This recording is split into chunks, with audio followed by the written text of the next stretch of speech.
سلام تعني أولي كبرات بيتسب دبيت ميديا كمون تخاتلتي مدب كاباخم نباخم توسخ مدب كاباخم نباخم ينا حزنا قريبنا زلنا سنة صنيحكم مدلوات نختكافلو حزون علمناي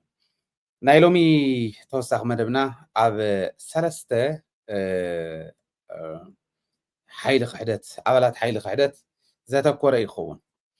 تنقلهم كنقالعنا ناي تنقل قالات ካብ ሪያሊቲ ዝረሓቁ ካብቲ ሓቂ ካብቶም መሬት ዘሎ ዝረሓቁ ፀረ ህዝቢ ትግራይ ዝኾኑ ቃላት ካብ ሓይሊ ክሕደት ክመፁ ከለዉ ስኢልና ክንሪኦም ስለ ዘይንኽእል እስኪ ክነቃልዖም ህዝብና እውን ይፍለጦም ዝብል እምነት ስለ ዘለና ክነቃልዕ ደሊና ኣለና ክጅምሮ ከለኹ ብጌታቸው ክጅምሮ እሞ ናይ ጌታቸውን ናይ ረዳእን ናይ ኣብርሃም በላይን ናይ ሰለስቲኦም ዝሕለፍዎ መልእኽቲ ንበይኑ ብፍላይ ናይ ሓይሊ ክሕደት ተንኮል ክቃላዕ ከሎ መንነቶም ኣቃሊዕና መንነቶም ተፈሊጥናዮም እንታይ ይብሉ ከም ዘለዉ ብደንቢ ንምርዳእ ስለ ዘየፀግመና መንነቶም ከረዳእኩም እንታይ ይብሉ ከም ዘለዉ ሓቢርና ክንትርጉሞ ኢና ማለት እዩ ጌታቸው እዚ ኢልኒ እዩ ምና ደጋጊምና ህዝቢ ትግራይ ናብ ጣጣ ዘእተና ሰባት እስኪ እኸለና እሞ መንእሰይ ሰዋና ፖለቲካ ትግራይ ይኾኑ ብተግባር ደረቀ ተሓሳስባ ሒዞም ህዝቡን ምስ ገለ ኮይና ባ ኢሎም ንስልጣኖም ክብሉ ህዝብና ናብ ሓደጋ ዘውድቁ ወገናት ዓገብ ክበሃሉ እንተደኣ ኮይኖም ፖለቲካ ትግራይ ኣብ ኢድ መናእሰይ ክኣቱ ክእለ ኣሎ ነዚ ክገብር ንስራሕ እዚ ተገርና ምናልባሽ ህዝቢ ትግራይ ይሽወድ እዩ ብከምዚ ዓይነት ናይ ሽንገላ ቃላት ኢለ ይኮነን እዚ ዝሰርሕ ዘሎ ሓደ ግን ተታለሉ ከይህሉ እሞ ምናልባሽ እውን ዝመድረኽ ናይ ምንታይ መድረኽ እዩ ነይሩ ዝብል ሪቫይዝ እናገበርና ተሓቂ እናተናገርናሉ ነቃላዕናዮ ተሓቅን ቅድሚት ክወፅእ እቱ ሓሶት ብደንብ እናተቃልዐ ህዝቢ በብመድረኹ ክምልሶ እንድሕር ጌርና ክንርባሓሉ ኢና ዝብል እምነት ስለ ዘለኒ ጌታቸው ስልጣን ናብ መንእሰይ ይምፃእ እንድሕር ሓቂ እንድሕር ዝሓስቡ ኮይኖም ስልጣን ንመንእሰይ ይሃቡ እዩ ዝብል ዘሎ ኣብ ከምዚ ዝበለ ቃል ስኢሉ ሓፈሻዊ ዝኾነ ቃል ዘጣቕዕ ይሰኣነን እንታይ ማለት እዩ ስልጣን ናብ መንእሰይ ማለት ጌታቸው ብፖለቲካ ዓይኒ መንእሰይ እዩ ብፖለቲካ ዓይኒ ዕድሚኡ ዋላ 50 ከባቢ ክኾነ እዩ ባዕሉ ኣብይ ኣሕመድ ክጅምር ከሎ 44 ኮይንኒ ኢሉ ነይሩ 6 ዓመት 7 ዓመት ኮይኑሎ 50 51 እንተገይሩ እዩ ጌታቸው ብፖለቲካ ዓይኒ ከመሓድረሎም ዝግብኦ ናይ ፖለቲካ ሰባት ተባሂሎም ክሕሰቡ ኣብ ዝግብኦም ሰባት ዕድመ እዩ ዘሎ ጌታቸው ጥራሕ ኣይኮነን ኣብ ትግራይ ንፖለቲካ ሽማግለ ዝኾነ የለን ኣብ ትግራይ መሪሕነት ዘሎ ኣብ ዓለም ኣብ ዝኾነ ይኹን ኩርናዕ ዓለም ኪዱ ኣብተን ዲሞክራሲየን ዝበሃላ እውን ኣሜሪካ ታጫፍ ዲሞክራሲ እየ ትብል ትምካሕ ደቂ 80 ደቂ 90 ዓመት እዮም ዘመሓድርዋ ኣብ ፖለቲካ ዕድመ ይኮነን ዘመሓድር ርእሲ እዩ ዘመሓድር ኣብ ፖለቲካ ምናልባሽ ኣብ ናይ ጌታቸው ዕድመ ዘለውማ ትመንእሰይ ኣምባሳደር ትመንእሰይ ከምዚ እዩ እንዳተባሃለ ዝዝረበሉ እዩ ኦባማ ናብ ስልጣን ዝመፀሉ ግዜ ዳርጋው እዩ ለዚ ብፖለቲካ ዓይኒ መንእሰይ እዩ ይትረፍዶ ካብ ጌታቸው ንታሕቲ ዘለው እዩ ዝምልከቶም ኢልና ካብ ጌታቸው ላዕሊ ዘለው ጥሮታ ይውፁ ካብ ፖለቲካ ክንብል ጌታቸው ባዕሉ ገና ንፖለቲካ ክጅምሩ ካብ ዘለዎም ሰባት ሓደ እዩ ነይሩ መርቢሕና ዶ ባዕሉ ኣፍታ ስልጣን ኮይኑ መናእሰይ ሒዙ ስደት ቀኒሱ ሞት መናእሰይ በብዝወፅኦ እንዳተኣረያ ዝእሰራን ዝቕተላን ዝነበራ ነዚ ቀኒሱ ሰላም መስፊኑ ልምዓት ከምፅእ እታ ዓባይ ዕድለ ብትግራይ ናይ ታዝዓበየት ስልጣን ተዋሂባቶ ነይራ ጌታቸው ፌል ገይሩ እታ ዝዓበየት ስልጣን ተዋሂባቶ እታ ናይ መጨረሻ ቁልፊ ናይ ትግራይ ተዋሂባቶ ፌል ገይሩ ተነደታተኡ ተኣኪበን እኒዋ ዓደታት ትግራይ ኣብ ትግራይ ኣብ ዝኣከበሉ እዋን ዓደታት ትግራይ ተዋረዳሎም መድረኻት ተስታውስኦ እዩ ናይ ትማሊ ነስታውሶ ኩልና ንዝክሮ እዩ ስለዚ ጌታቸው እዚኣ ዝብላ ዘሎ ንምንታይ እያ እታ ዕላማ ሓንቲ እንድያ መንእሰይ ኣብ ልዕሊ ሕወሓት كزمت مقباري عشاي كونن منسي تقراي حوحات كتصرق تخيل بخارد مخانا يفلت ديمقراسي سلام لمعات كمتص سلن دلي عب تقراي زخون يكون بارتنا بسلطان تتسقيلو بخارد طرح يخوقد زغل كم زحز زلنا له نايغزيا محدار قداي انت خوينو زبلا شو خفتر كله اتزوكله يلعلو حزب يكونن وكيلو حزب نزوكله زلعلو منقد له ببيت مخرو غيرو يقصص ህጹጽ ጉባኤ ተጸዊዑ ክልዓል ተሃልዩ ወይ ልዓል እንተዘይ ኮይኑ ህዝቢ ብኻርዱ ይጽሕሮ መሰል ዓርሰ ውሳነ ህዝቢ ዝረጋገጸሉ ንስ እዩ ናይ መንእሰይ ናዕቢ ብምልዓል እታ ዝሓሸት ሰላም ክህልዋ ዝግብኦን ሰላም ክተምጽእ ትኽእልን ዓዲ ነንባዕሉ ዝባላዕ መንእሰይ ክህልዋ እሞ ሰላምና ክፈርስ عددا صلاة غورنا كومزي زولو افهم مسفروغي امسيلهم مس ابي احمد وفيرم حزب تግራይ ከፈላልዩ መንእሰይ ምስ መሪሕነቱ መንእሰይ ምስ ሰራዊቱ መንእሰይ ምስ ውድቡ ከፈላልዩ እዚ ይብሉ ማለት ንመንእሰይ ይምጻኢልካ ከመይ ዝግበር መንእሰይ ክውደብ ይዘሎ ተወዲቡ ክቃለስ ኣሎ ስልጣን ክሕዝ እንተኮይኑውን مالتاي بارتي سيستم زفكر سرعتي زلنا بارت قاقي مخمص يخلي ناي مناسي بارت تباهيلو زحاش ايديولوجي حيزم تمصيوم واينات اتحزز ولا زلغن نمنسي يركو يلكا سلطانكم غيركا يكونن زركب ناي حق مهوريه يزولغن حقهم ايتبلن سلطان نعمن سيتو اتو نعشماغل لوصا نعشماغل اتو منسي صنح يتبلن بارت مسريتكا توداديركا ايديولوجيكا غبيتكا نعلم زمسل غيركا مس عالم زودادرك زي يلكا افليتكا سميعكا رديخا تمرص هزي تمريصكا تم حيشنا ما حيشكا تخد كومي اتسرح عالم كومي ننسرح نحنا منسي بدنب لبي لخريو جن منسي تግራይ لبي لخريو كومزي لوم زهتفو زلو كونه تواهيلو መንእሰይ መታለል መንገድታት ንምምችሻው እዩ ለባም መንእሰይ ስለዘለና ስርዓት እንታይ ምዃኑ ስለዝፈልጥ መንእሰይ ይሃው ኢልካ ኣይኮነን ዝኸው ንፖለቲካ ዘይበቅዕ ናይ ፖለቲካ ዕድሚው ኤክስፓየር ዝገበረ ሰብ ከዓ የለን ኣብ ትግራይ የለን ኩሎም ገና እዮም ብፍልጠት ካብኣቶም ንላዕሊ ብዓቕሚ ካብኣቶም ንላዕሊ بهزباونت كاواتهم لعل خمس خلو حزبي يغيروا منبر بعد ما خير زخيل ويزقبؤو يلا نفس سلطان حزب لبا ما تكونوا لبا ما تكعيهم بزي تراترن خمزي زبل زلقن انتي حيزهم اللايم عدي سهبا خوينهم خمزي لهم اكيوهم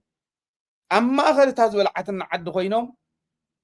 بقى نتግራይ ዝጨኑ ነገር ሒዞም ክእከው እዮም ኢልኩም ተኣምኑ ተልእኮ እዮም ዝፍጽሙ ዘለው لبام زخونه نزي يستوعيلو بأف نايقل لسبات كي يشود كي يتالل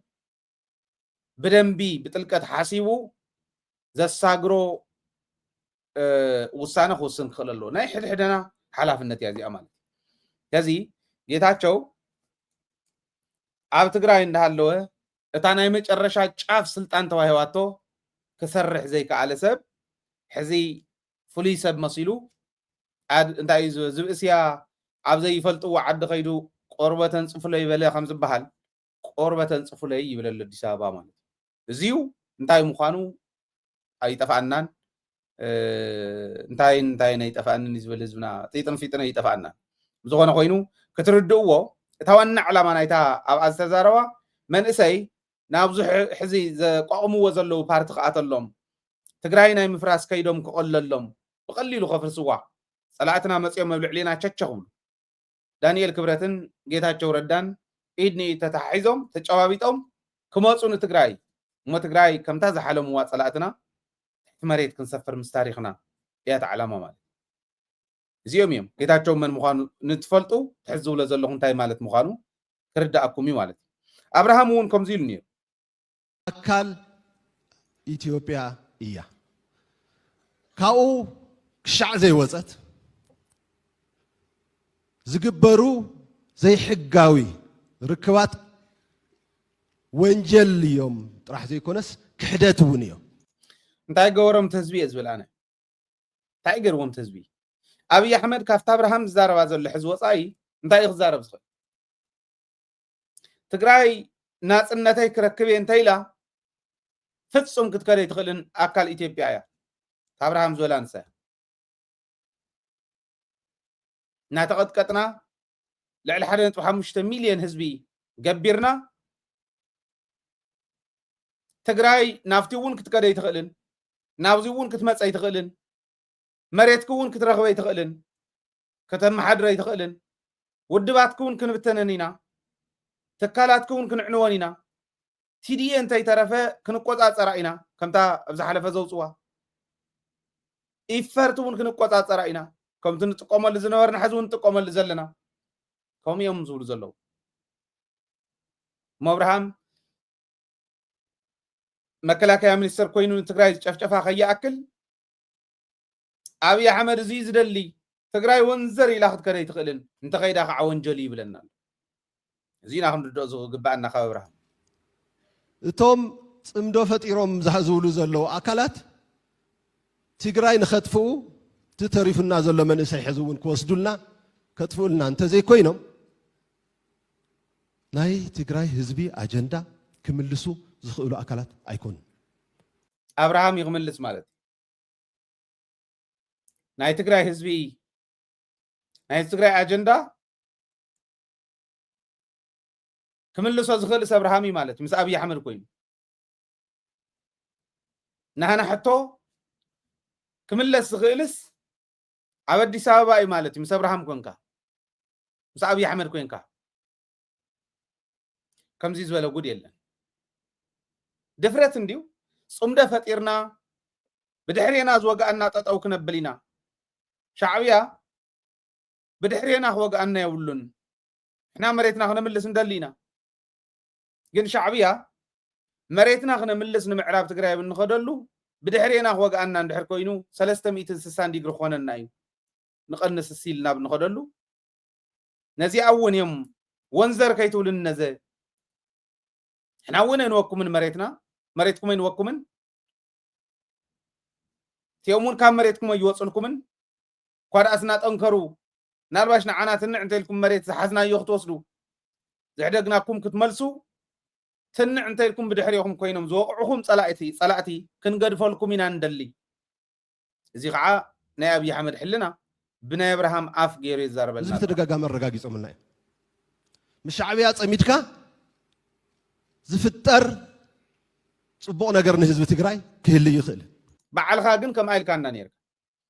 ምስ ሻዕብያ ፀሚድና እቲ ኮሪደር ን20 ገለን ዓመት ብዘይ ልምዓት ዝፀንሐ ኣይ ሰላማይ ኩናት ዝፀንሐ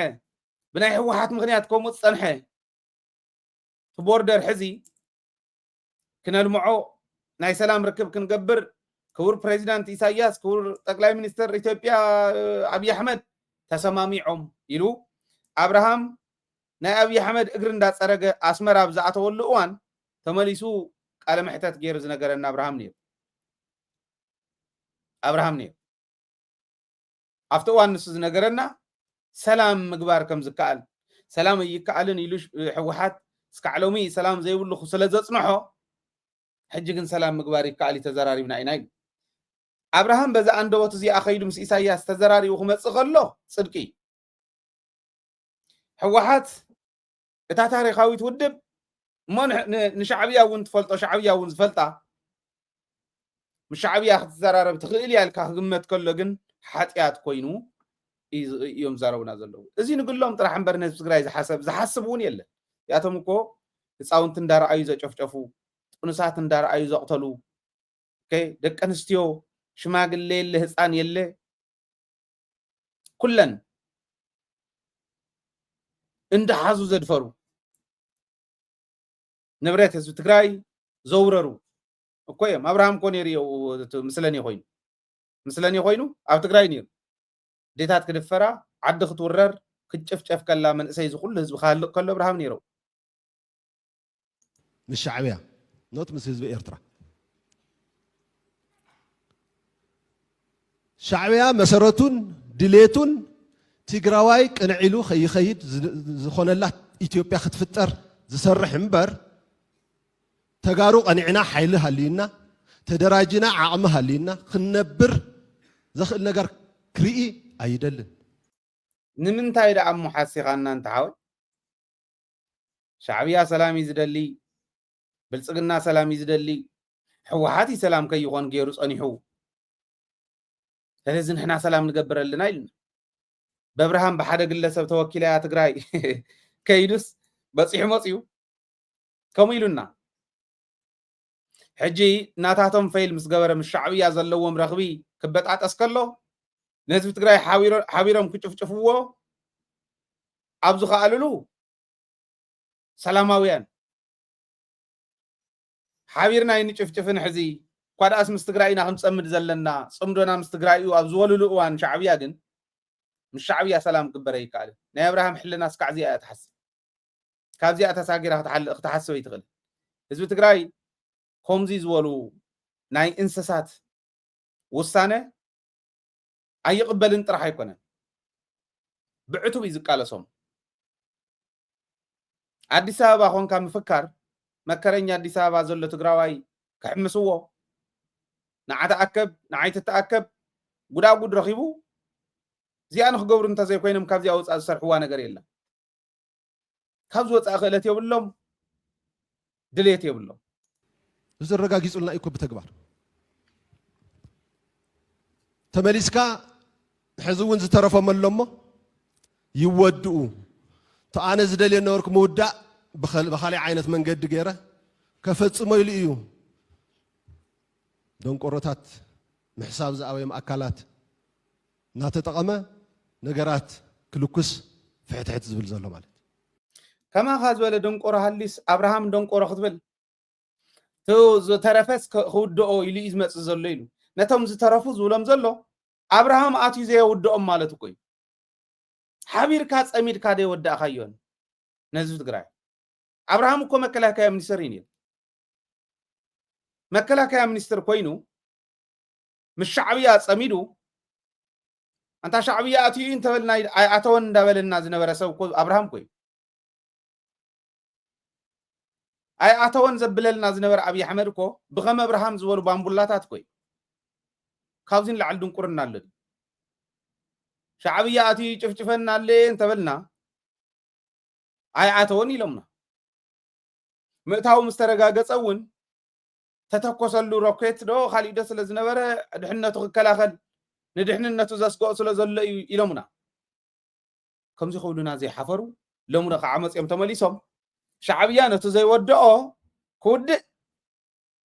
ምስ ካሊእ ፀሚዱ ክውድእ ስለ ዝደለየ ይብለና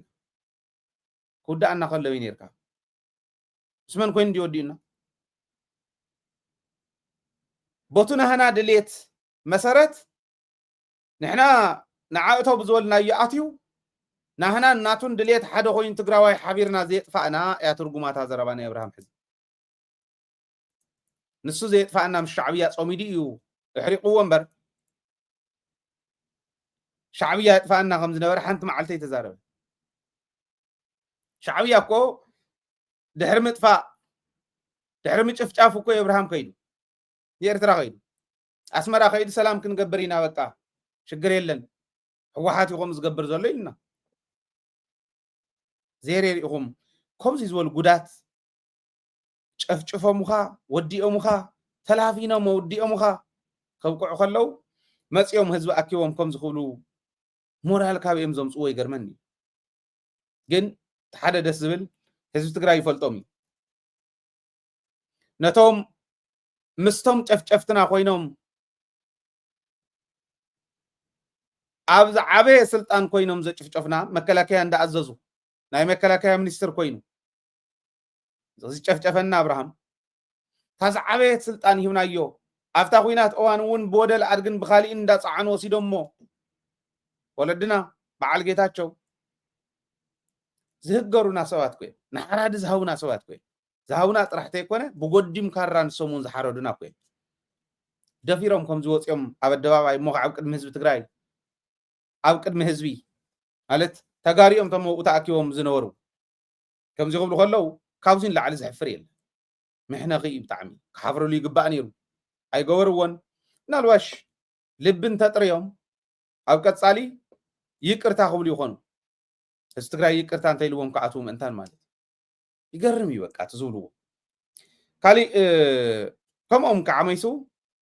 حدا كعدام تمالي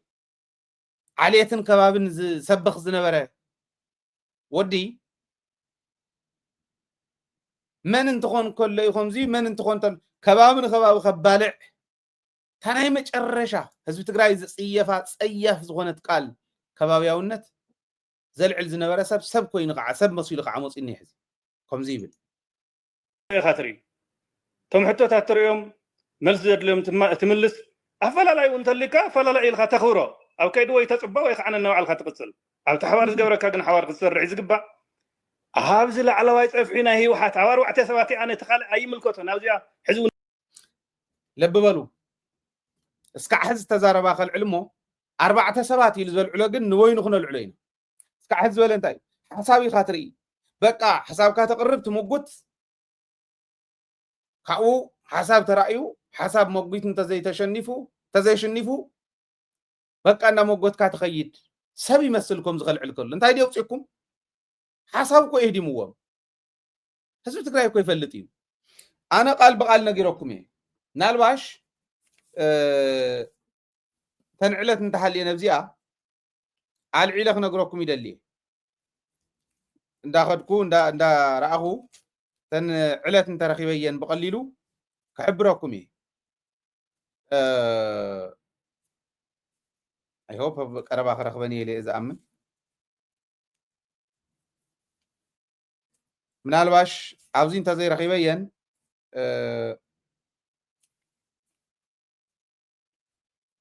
ኣብ ካሊእ ሮስተር ክሪኤኒ ኣብ ካሊእ ደፍተር ክሪኤኒ ብደንብ ግን እተን ዕለት ፍሉጣት እየን ነይረን ኦኬ ረኺበየን ኣለኹ እቲ ሰነድ ብሓሳብ ዝምጎቱ ሰባት እንተዝኾኑ ነይሮም ህዝቢ ትግራይ ክፈልጦም ምእንታን ማለት ብሓሳብ ዝኣምኑ ሰባት እንተዝኾኑ ነይሮም ካብ ጌታቸው ጀሚሩ بحسب زعمن انت زخون نيرم وصي ما يمخد توانا زباررتم حسابي مجمريا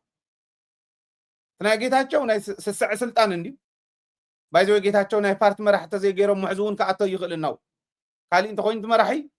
اياتون غيتاچو مرح غورو ناي قدن هرفان سلطانو سلز فلطو ناي قدن مرح غورو ولو تزي غيرمو كوصي بقى وصي يلو خند حزيت غورن ماخولم فلوتيو ناي حساب سبات كمسلو جن نهزو خطالو ليولومن انا كلهم حد انديو نعي متلالن حسوتن جن يفتون حسيخه تزارب كلها خقال عكنا يقدني رداي كبابياونت بقلصي ابدباباي وصيوم كاب سبخو حيل خحدتن دحرتن حدي ካፍቶም ከሓቲ እቶም ወጽኦም በደባባይ ከባቢያውነት ሰበኹ ሓደይ መን እንትኾን ተለ እዩ ሕወሓት ክኾን መን እንትኾን ተለ እዩ ሕወሓት ዘይኾን እዩ ከባቢያውነት ብግልጽ በደባባይ ወጽ ሰቢኹ ህዝቢ ትግራይ ይፈልጦ እዩ እዚሁ ብደንብ ጌርኩም ሓዙለይ ካብኡ ግን ብሰነድን ብሞገትን ትተኣማመኑ እንተትኾኑ ብሙሉእ ድምፂ سند ناي غواي قص ديقوم بملء دمسي بعلو زلو تم كالوت حيل خداتن دحراتن زلو كلهم ابزانا حيل خداتن دحراتن زولم انا ابزي ازلو كلهم بزلو صديقو يتناي غواي سند اصديقوم عربي ساعه 10:02 بي ام ابي دويللهم نقليهم تايكم زولهم قدم الله زول علنا يسل زغونه بزح يدغمو كي يسمع معو دويلو تا ناي مزغبا ناي بارتي تملكت كالوتو نفتو ناي غباي زملكت بزح عليلهم ببلصقنا እንዳተመወሉ ببلصقنا እንዳተመርሒዮም ነይሮም ዘም ሰዋት እዚኦም بግልጽ ማለት ደውልሎም ቀዳም 23/09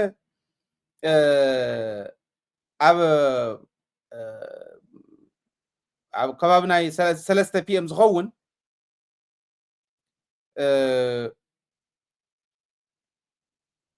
ተራኺቦም እዮም ምስ ጌታቸው ከዓን ወይ ድሕሪኡ እቲ ሰነድ ምስ ኣጽደቕዎ እንታይ ገይሮም መስለኩም ሰነድ ምስ ጸደቐ እስካዕ ድሮ በዓል ሰለሙን ማዓሾ እንተሎ ሃብቲ ኺረስ ናብ ወረዳታት ኣውሪዶም ወየት ጉባኤ ክመጽስ እስካዕቱ ድሮ ውሳነ ዝተወሰነሉ ማለት እዩ ሓላፍነት በብደረጃው እንዳወሰድዎ መጽኦም እዩ ጉባኤ ክውሰን ታናይ ጉባኤ መዓልቲ ተፈልያ ክትውሰን ድሮ 12 ሰባት ኣብ ሓደ ሆቴል ተኣኪቦም ታብይ ኣሕመድ ዝሃቦም ሓላፍነት ሒዞም ማለት እዩ ታሳይመንት ሒዞም ተኣኪቦም እዚ ሁሉ ገይሮም እስካዕታ ናይ መጨረሻ ሕቕታ ግን ዝነበሩ ከዓ ሰባት ነይሮም ውሳነ ታናይ ጉባኤስ ዘዋታት ተቐቢለን ናብ ወረዳ እንደን ዘውርዳ ዘውረዱ ነይሮም ብሙሉኦም ተቐቢሎምስ ኣውሪዶም እየ ዝብል ዘሎ ንኣብነት ሰለሙን ማዓሾ ውሪዲ ካልኦቶም እውን ኣውሪዶም ዋላ ሃብቲ ኺረስ እውን ኣብ ናይ 11 ሰዓት ዋላ እንተኾነ ውሪድዋ እዩ ስለ ዘውረዳ እውን እዮም ራየቶት ኮ ተሳቲፎም ወላ ኩለ ይኹን ዝኸኣለ ግን ከይዲ ኣብ ኬላ እንዳተፈተሸ እንዳውረድዎ ስለ ዝነበሩ ገሊኡ ብሕማም ገሊኡ ብኻሊእ ኢሉ ኣምሊጣት እዩ እስካዕታ ናይ መጨረሻ ነይሮም ንምንታይ ዳ እሞ ብሓሳብ ዝኣምኑ ከምታ ዝበላ ብሓሳብ ዝኣምኑ እንተዝኾኑ ነይሮም ንምንታይ ወፅዮም ንምንታይ ናእቱ ናብ ጉባኤ ኢሉ ሓሳብ ደይኮነ ነፍቲ ጉባኤ ዘሎ ኩናት ኮ ይኮነ ብሓሳብ ዘይምጉቱ 10 ገለ ሰባት ወፂና ኢና ዝበሉ እንታ ኣቲና ኣየቕጽለናን ጉባኤተኛ ተዘይ ኣቲና ግን ከምቲ ሕዚ ዝገብርዎ ዝኔው ሕማሶ ክንሕምስ ንኽእል ኢና ከነጭበርበር ንኽእል ኢና እዩ ነይሩ እስካዕ መጨረሻ ከይዶም ናይ ጉባኤ ሰነድ ኣጽዲቖም ጉባኤ ክግበር ከም ዘለዎ ኣጽዲቖም ኣብ መጨረሻ ጉባኤ ኣብ ድሮ ጉባኤ ኣታይና ኣቱን ኢልካ ኣብ ሶሻል ሚድያ ወፂኻ ምልጣፍ እንታይ ምጾ ሓሳቢ ነይሩ ኩናት ንግጠም የበለኹም ከም ዘይተሓልፍዋ ስለ ትፈልጡ ግን ህዝቡ ከም ዝነፈገኩም ፀረ ህዝቡ ምዃንኩም ካብ ስርዓት ወፂኹም ካብ ናይ ፓርቲኹም ሕገ ደንቢ እውን ወፂኹም ትሰርሑ ስለ ዝነበርኩም ተላኣኽቲ ኣብይ ኣሕመድ ስለ ዝነበርኩም ግን ኣይኣተኹማ ኣኒታ ዘረባ ዓቕሚ ሃልይዎ ምስ ብሓሳብ ዝምጉቱ እዮም ዝመስሉ ከምኡ ክብሉ ከለዉ እንድርኣዮ ሕዚ ናፍታ ዝኸዳ ክሊር ክገብር ይደሊ ንዝኾነ ካድረ ይምልከቶ እዩ ዝብል እምነት የብለይን ንዝኾነ ከባቢ ዝምልከቶ ኣይኮነን ንዝኾነ ማሕበረሰብ እውን ዝምልከቶ ኣይኮነን ናይ 4 ሰብ ጥንስስ እዩ እዚ ንቕፅል እንተኮይንና ሕዚ እውን ናይ 4 ሰብ ጥንስስ ኢልዎ 4 ሰብ እንተኮይኑ ዳ እሞ 14 እንደ ነርኩም ክትስዕርዎም እንዲኹም ነርኩም ዳ ዘይማኣተኹም ናብ ጉባኤ ኣነ 4 ሰብ ሪኦኹምሞ ህዝቢ ትግራይ ልቢ ግበር ልቢ በል ብደንቢ በኣንክሮ ራእዩ ናይ 4 ሰብ ጥንስስ ኢልዋ 4 ሰብ ከምዚ ኣይገብሩና ኣለዉ ኢልኩም ኣብ ማእኸላይ ኮሚቴ ኣቲኹም ኣብቲ ጉባኤ እውን ኣቲኹም 4 እንተኮይኖም ከም ትጸልእዎም ናይ ብሓቂ 4 ሰብ ዝሕምሱ እንተሃልዮም 4 ሰብ ዳ እሞ 14 ሰብ ክትስዕርዎም ኢኹም ብኢድ ብልጫ ትስዕርዎም ሞጊትኩም ትስዕርዎም ናበይ ዳ እሞ ሃዲምኩም ሕዚ ብናይ ረዳ ዓቕሚ ብሕልንኡ ብናቱ ሓሳብ ታካልኩሌሽን እንታይ ድያ 4 ሰብ ክንጽሉ ሕዚ ካብኡ ኸ ነቲ ዝተረፈ ንምብታን ቀሊል እዩ ከምኣ ኮይ ዝሓልም ኣሎ ምስኪናይ ሕልሚ ደርሆ እዚኣስ ደርሆ ፃሕቲራ ተውፃ ተንኮልስ ተንኮል እያ ተባሂላትለይ ናይ 4 ሰብ እዩ ተባሂሉ ክመፅእ ማለት እንታይ እናተባሃለ ከምዞ እዚ ኮ ናይ ኢትዮጵያ ስልቲ ኮይ ናይ በዓል ጀዋር ስልቲ ኮይ ናይ ጀዋር ስልቲ ዓዲ ናይ ምፍራስ ገለ እናወል ስልጠና እውን ወሲዶም እሊኦም በዓል ሽሻይ ዝበሃል ቆልዓ ገለ ኣብ ፕላኔት ገንዘብ ዝበልዕሉ ማለት እዩ ገርሙ ኮ እዮም ክንዶ ዝኣክል ዘይነቕሕዲ ዝመስሎም እቲ ህዝቢ ይገርም እዩ ሕዚ ኣብቲ ውሽጢ ኣፈላላይ ንምፍጣር እዩ ሓሳብ ሕወሓት ግን ሕጂ እታ ዝሓሸት كافتو زنبرنالو نافتو زحاشة متين لنا نمنتاي أخيرا جوري يجبروا مانم نمان مشرقو ينقرن هذي قليل يكون إنفورميشن مركب قليل يكون 4 سب نمفلاي تفتم حموشته نيرم مسجيتاچو حويسكاتهم مسرح فصامي هم 4 تمسترفو نعوم سميم تنسسو زلو طجو زلو تباهيلو نسوم كاب كالي ماخلاي كوميتي نمفلاي بناي ردا عقم بناي ردا رئيس تفل زفل هاليس سايز قبر له تريلكا حتون زل على سب الناس علم خن نطقع خن تخد انت خوين خا اتا حز زلونا يتركبن زول امنتي زلني كالي تاطايم زرغل زلو ماتم خرخو انصيتي ماتم نمركاب سبت اي تقتل انت خوينكا ماني ماتم كركب سبت اي تقتل نتخن دزي ما ايتشحات سراويت لن زول زنبر جيتاچو نعو كوي زوقسلو حق سلا زخبره حوام كوين كلهم حلاويهم نايهلون ام وحس كوين كلهم وصو دم كوي توالون زغورو وزنور سلاز فلطو گن هاديمم አዲስ አበባ ሆን ካሞ ሎሚ ሚዲያ ስለዘለዋ ናይ ትግራይ ሓሊፍካ ምኻድ የለን ተማሂርና ውኒና ካፍቶም ጸላእት ዘምጽልና ኣብ ሚዲያ ሕድሕዳ ናተቃልዕት ክትከልክትከለሎ ከምዛ ሓዝ ዘቃልዓ ዘሎ ከምዚ ጌርና እንተ ዘይከድና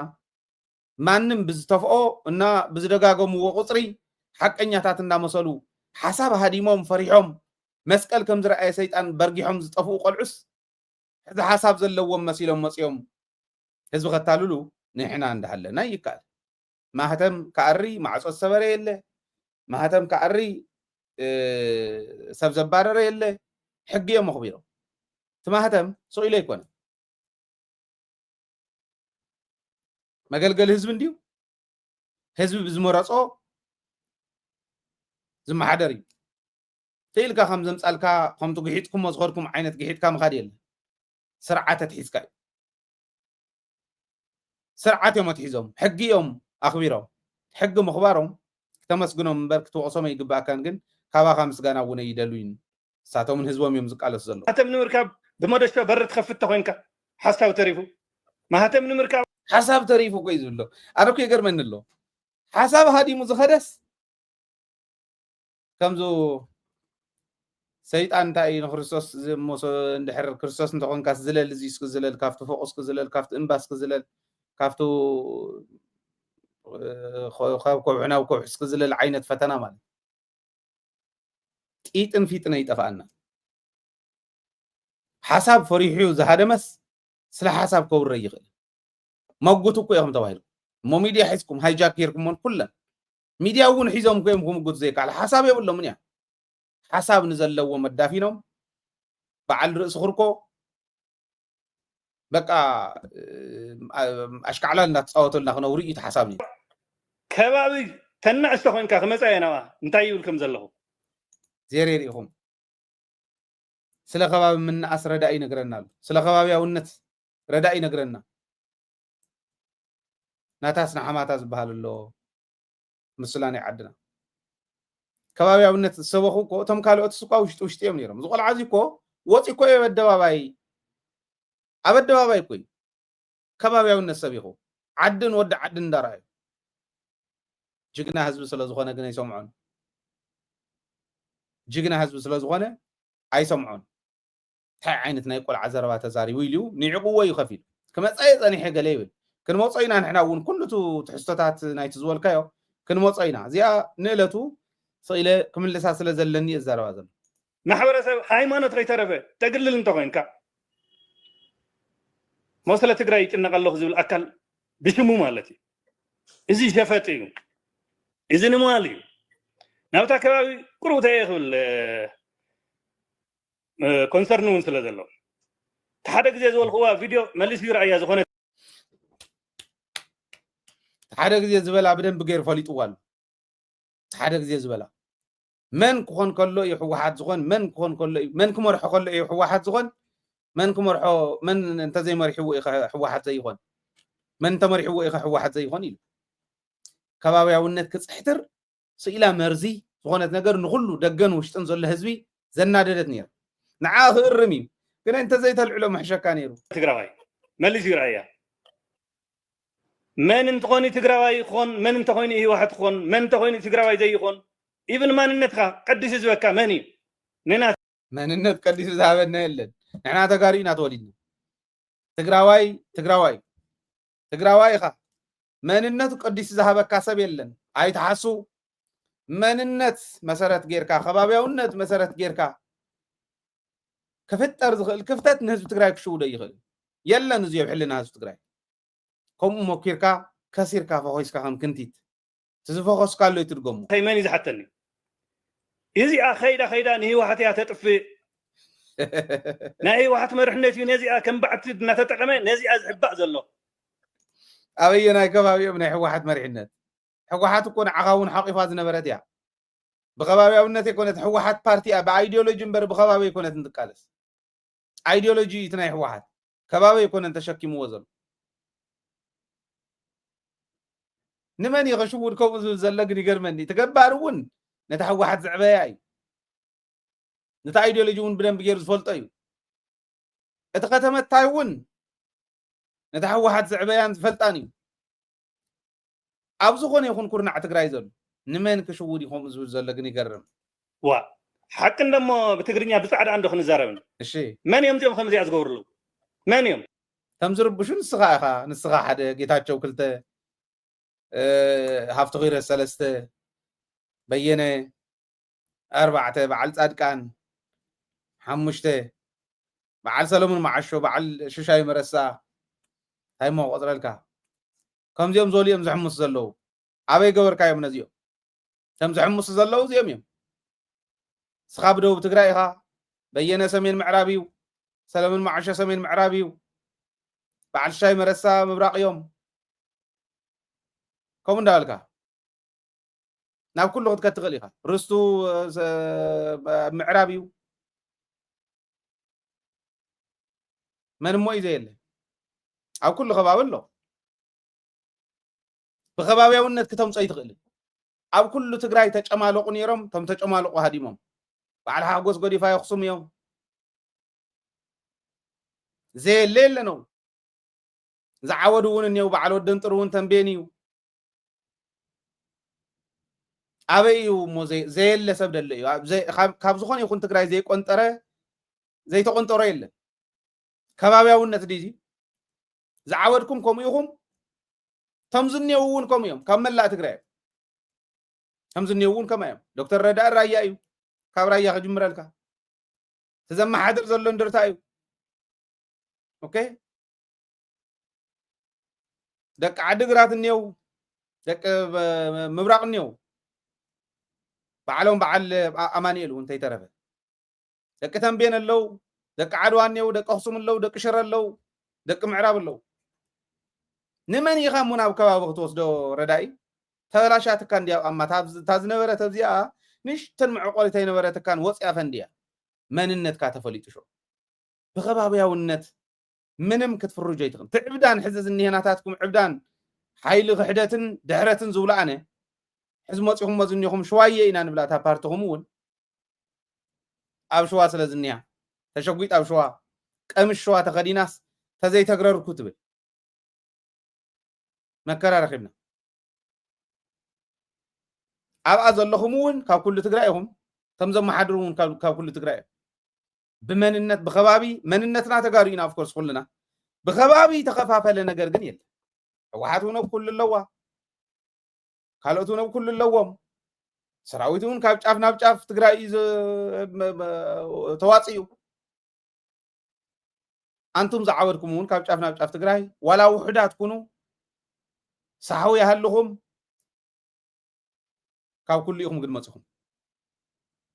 بخباب يله تاي كتقبر يخا بويغر كا اخان من بخا تتحز حجون كيداتك نرعيان دحزي من يزربش زلو يبل من اللي زربش من ربشو تمر بعتن تلكاي مون كويم زي الراهو تمر بعت زولمون كل غزي زغلصوم اي الراهو كابينا بي خوينم كراهو دك من كتغبرو كمل تግራይ ተወለዱ እዮም ዋላ ተወለዱሉ ከባቢ እውን ከመላ ትግራይ አጋጣሚ ኮይኑ ቶም ኣርባዕቲኦም እውን ካብ ጫፍ ናብ ጫፍ ትግራይ ከመይ ገይሮም እዮም ናብ ከባቢያውነት ክወስድዎ ዝደልዩ ራይዎ እንታይ እዮም ሓሲቦምልና ዘለው ይመስለኩም ተሓሳብ እዚ ሕዚ እውን ክመፃ ናይ ሚድያ መተሓባበሪ እየ ናይ ተሓድሽ ፓርቲ ገለ እንዲሉ ኣብ ኣዲስ ኣበባ ኮይኑስ ትግራይ ክብትን ኮሙኒኬሽን ኮ ባዕሉ ብጠቕላሉ ሒዝዎ ነይሩ ነውሪ ኢኻ ትዛረብ ዘለካ እንተኾነ ናብ ልብኹም ተመለሱ ተዘይኮነ ግን ትግራይ ንምብታን ኣይትኽእሉን ሎሙ ተረዲእዎ ይኹሉ ንሕና እውን ንለቀኩምን ናይ ኢትዮጵያ ሚድያታት ሒዝኩም ክትመፁ ትኽእሉ ኢኹም ናይ ትግራይ ሚድያታት እውን ይለቀኹምን ህዝቡ እውን ይለቀኩምን ህዝቢ ምስትውዓል ከድልየኩም እዩ እንተትእረሙ እዩ ዝሕሸኩም ባህሊ ኣነ ምኽሪ ንዝኾነ ከባቢ ኣይውክሉ ፅኑዕ እምነት እዩ ዘለኒ እዋ እታ ዝቆልዓ ዓውድ ጉዲ ከባቢ ደት ብለይ ነበርካን ሕጂ እውን ብሓቂ ክመፃ ካበይ ከባቢ እዮም ቶም ዝርብሹ ዘለው ኢሉ ሓቂ ቅድሚ ኢሉ ቅድሚ ሕዚ ዘውፀሞ ግደፍዎ ሞይስ ሕዚ ከዓ ካሊእ ይብሉ ዝውክልዎ ማሕበረሰብ የብሎም ዝወከሎም እውን የብሎም ንሶም እዮም ባዕሎም ከምዚ ንጉሳን ኮይኖሞ ተፃዒኖሞ ማለት ኣብ ኩሉ ትግራዋይ ኢኻ ትበደላ ኩሉ ተመሳሰላ እዩ ናብቲ ሓቂ መፅኢ ሕዚ ኤኒዌይ ተዋሪድኩም ኢኹም ህዝቢ ስለ ዝፈለጠኩም ስቕ ኢልኩም ተን ዝወረርኩመን እንተትበልዑም ሓሸኩም ተዘይትላፋለፉ ብዝወፃኹሞ ቁፅሪ ጌጋ እንዳፈጠርኩም ከም እትኸዱ ነዚ ከዓ ብደንቢ ባእኹም ዝድፋእ ትፋእ ፖይዝን ኣይህሉን ኣብ ትግራይ ክኣቶ ይኽእልን ሕዚ ኣይህሉን ክትሰፍኡ ክትተፍኡ ትኽእሉ ኢኹም ከምቲ ሕዚ ትብሎ ዘለካ ፈፂሙ ግን ናብ ህዝቢ ትግራይ ኣትዩ ህዝቢ ትግራይ ክብትን ኣይኽእልን ንእሽትላን ኣደብ እንተገበርኩም ይሕሸኩም ንዓኹም እውን ንጥዕናኹም እውን ፅቡቕ ዝኸውን ንሱ እዩ ዝብል እምነት ኣለኒ እዚኣ ክምልስ መፅአ ነይረ ፅንሒልና ምስ ካሊእ ጋሻ ክንመፂና ኣብዚ ዛዕባ እዚዩ ብደንቢ ክንሪኦ ኢና ሓቢርኩምና ስለ ዝፀናሕኩም እናመስገንኩ ካልኦት መደባትና እናተኸታተልኩም ክትዘልቁ ኣዕድም